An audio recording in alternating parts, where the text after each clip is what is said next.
Opération mobilisation de l'électorat à quelques jours du premier tour. Les deux principaux candidats ont misé sur des meetings de très grande ampleur ce week-end. Vincennes pour François Hollande, la place de la Concorde pour Nicolas Sarkozy. Un exercice obligatoire afin de redynamiser une campagne en bout de course. La victoire, c'est dimanche prochain. Avec vous tous. Et la victoire, ce sera le 6 mai pour la France et pour la République. N'ayez pas peur, ils ne gagneront pas si vous décidez que vous voulez gagner. Malgré ces mobilisations d'ampleur, PS et UMP revendiquent chacun plus de 100 000 personnes. Les analystes s'accordent à dire que ce type de meeting a un impact limité. Est-ce que le fait qu'il y ait aujourd'hui des meetings qui sont des meetings en plein air, avec 100 000 ou en tout cas un nombre de 100 000 personnes qui est annoncé, a un effet pour l'opinion? Oui et non. Oui, dans le sens où ça donne à voir d'une dynamique. Non, parce que ça ne modifie pas aujourd'hui, a priori, considérablement les intentions de vote.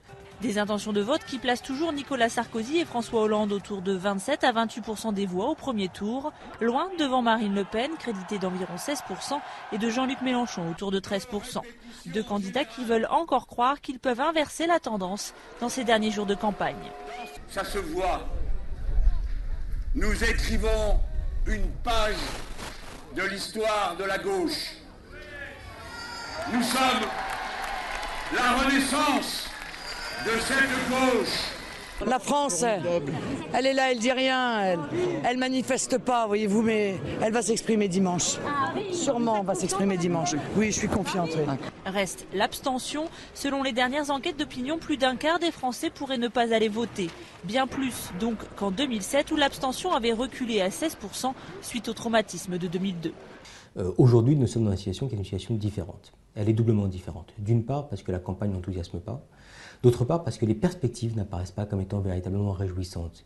Et les deux principaux, entre guillemets, candidats, en tout cas ceux qui sont en tête des intentions de vote, ne donnent pas à voir d'une modification profonde de ce que sera la société française après leur élection. Bordeaux pour François Hollande jeudi, Nice pour Nicolas Sarkozy vendredi, dernier grand meeting des deux principaux candidats avant le premier tour. Jean-Luc Mélenchon tentera, lui, de mobiliser une nouvelle fois les foules porte de Versailles à Paris jeudi soir.